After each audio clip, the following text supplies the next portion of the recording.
Dreambox, on continue notre tour d'horizon et aujourd'hui on reçoit sur le plateau du JT de la radiologie l'équipe de Softway pour parler de la Dreambox Manager. Remplax, l'application du remplacement médical. American Express accompagne les professionnels de l'imagerie médicale. On va remonter un petit peu dans le temps, on va parler du Ségur, parce que vous étiez présent déjà sur la vague 1 du Ségur. Le Ségur, c'est un projet au sein de Softway Médical qui fait beaucoup de sens, parce qu'il est totalement aligné sur notre mission d'entreprise, qui est d'aider les professionnels de santé dans leur quotidien, en améliorant leur confort de travail.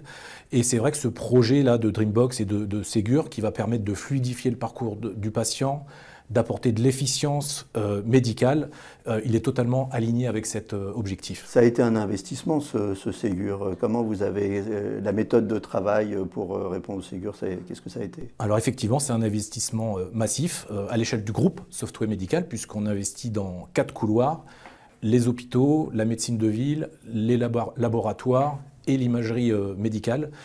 Ce sont 200 personnes dédiées à ce dispositif. Et sur l'imagerie médicale, on a une équipe qui va monter en charge jusqu'à 40 personnes, à la fois pour le développement et le déploiement de ces Dreambox. Les développements, alors je me tourne vers Rémi, où on en est des développements justement? Alors, les développements majeurs sont finalisés donc sur la Dreambox. D'ailleurs, on a déjà commencé à faire quelques démonstrations auprès de nos clients. Alors bien sûr, on a attendu l'arrêté du 27 février là, pour commencer nos développements. On travaille main dans la main avec l'ANS depuis plus de 2 ans sur cette solution-là. À côté de ça, il y a encore un point technique sur lequel on travaille à ce jour. Donc c'est un point qui est apparu très tardivement dans le cahier des charges de la Dreambox, c'est le proxy santé. Donc le proxy santé, on avait en fait 2 choix, c'était soit de le développer... On rappelle peut-être ce que c'est le proxy santé pour ceux qui ne savent pas. Oui, c'est une passerelle qui va permettre en fait de sécuriser les accès aux différents services de l'ANS. Donc ça c'est quelque chose qui sera intégré dans la plupart des solutions qui seront Ségur. Donc ça pourrait effectivement être mutualisé entre notre solution, voire même être proposé à d'autres sociétés qui n'auraient pas choisi de le réaliser. Mais c'est pas notre cas. Vous avez choisi de faire votre proxy santé 100% software. Exactement. Donc c'est effectivement notre choix, c'est de développer ce proxy. Alors ça prend du temps, mais l'intérêt c'est effectivement d'être 100% autonome sur notre Dreambox, puisque ce module, qui je le répète aurait pu être externalisé, nous avons choisi de le développer. Mais on a pu le développer bien évidemment uniquement parce que nous avons une équipe d'experts dans ce domaine-là, et je pense que ce n'est pas le cas de l'ensemble des entreprises.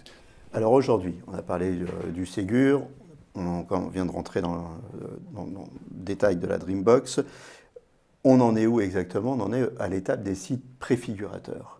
Okay. Alors qu'est-ce que c'est un site préfigurateur et à quoi ça va servir et comment vous avez choisi les vôtres? Alors un site préfigurateur, c'est un site sur lequel en fait on va faire les premiers essais de Dreambox. Donc il a été demandé aux éditeurs, donc ça a été notre cas, de choisir effectivement des sites qui pouvaient répondre à ces prérequis-là. De choisir ou de proposer? De choisir et de proposer, les deux. Et charge à l'ANS derrière, effectivement, de nous conseiller sur le meilleur choix.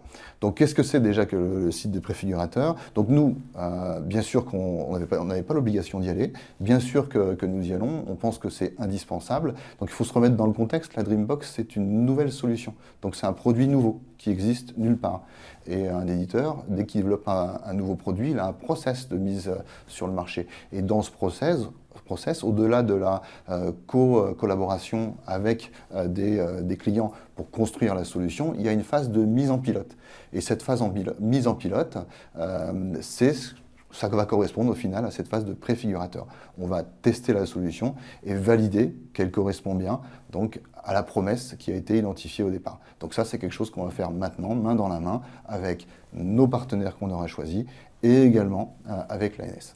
En fait, ce que vous êtes en train de me dire, c'est qu'à chaque fois qu'on lance un nouveau soft, on a des sites tests, des sites bêta, des sites pilotes. Là, on a choisi d'appeler ça un site préfigurateur, mais c'est un processus normal. C'est un processus normal. Généralement, ce sont les sites avec lesquels on construit.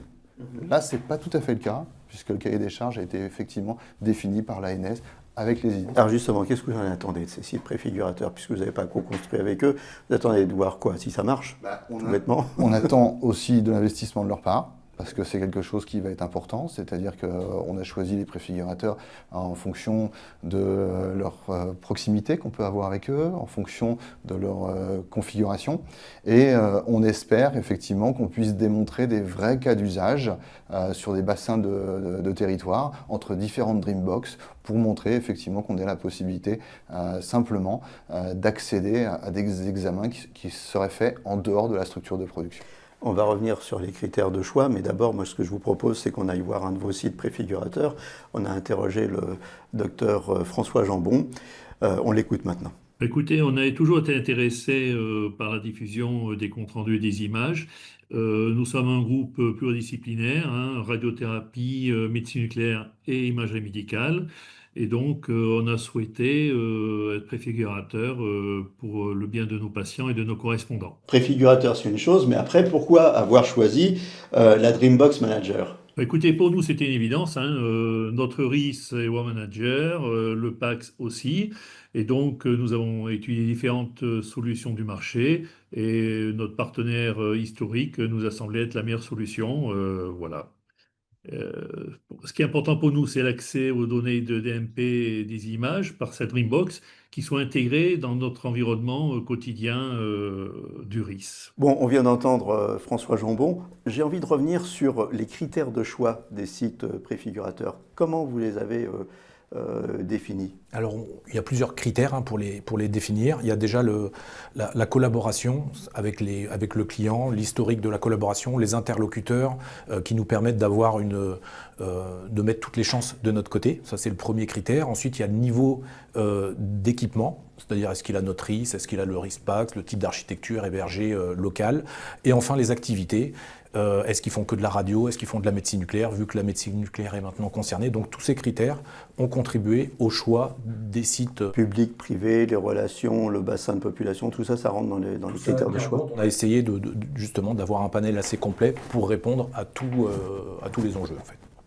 Les atouts de la Dreambox Manager, qu'est-ce que c'est? Est-ce qu'elle a des atouts, cette Dreambox Manager?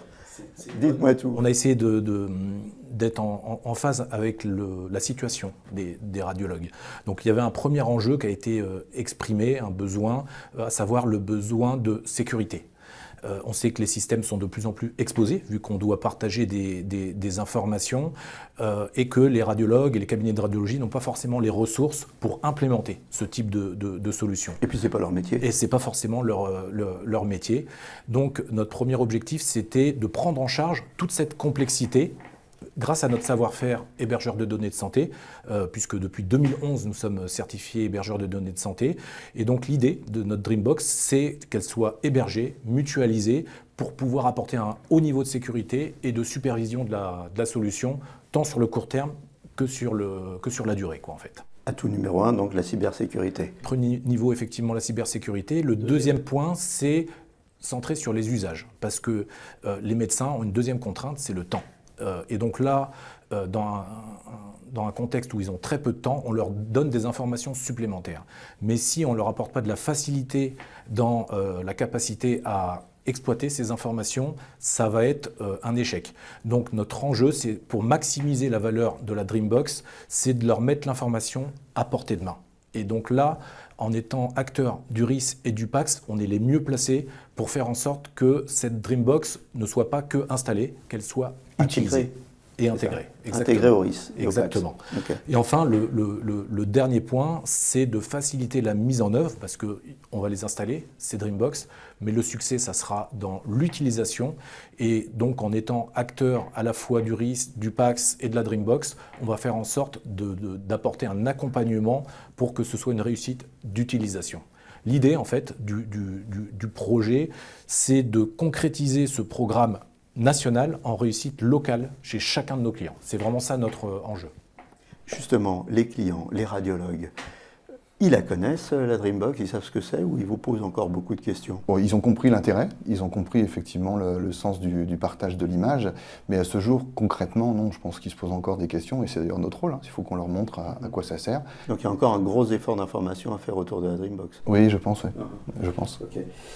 Les options, c'est quelque chose dont on parle beaucoup. Alors on nous dit, oui, les éditeurs ils vont vous donner le strict minimum, et puis derrière, il va falloir payer. C'est quoi votre approche là-dessus ? Est-ce que je vais sortir mon portefeuille ? Oui, alors c'est assez surprenant cette démarche. Je vous avoue que nous, quand on a eu le cahier des charges et ce projet sur lequel on a été très moteur, on ne s'est pas dit ah ben c'est génial, on a une opportunité de développer des options et de les vendre. Ce n'était pas du tout notre pensée et je pense que ce n'est pas celle de nos clients. Notre premier objectif, c'est de faire une bonne Dreambox dans le cadre du projet financé par l'État pour que ça ne coûte rien à nos clients et qu'elle donne satisfaction. On est vraiment focus que sur cet objectif-là. Et d'ailleurs, on veut même développer des choses qu'on va mettre dans notre Dreambox qui ne sont pas forcément dans les exigences obligatoires. Après, avec le temps d'utilisation des premières installations, s'il y a des nouveaux besoins qui émergent, on sera bien sûr à l'écoute. Mais là, il faut faire preuve d'humilité et notre premier objectif, c'est de répondre dans les temps au cahier des charges, qui est déjà un cahier des charges assez complexe et ambitieux. Donc dans un premier temps, répondre au cahier des charges. Dans un deuxième temps, les sites pilotes, on verra ce que ça donne, ce qu'il faut rectifier, pas rectifier, ce qu'il faut améliorer.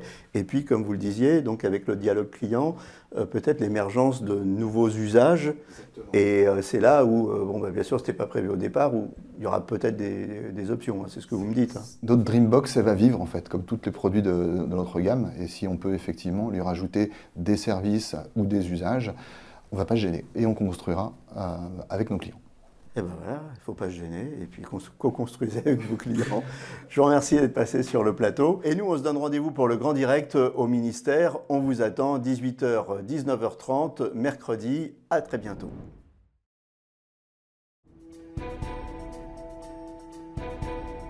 Remplax, l'application du remplacement médical.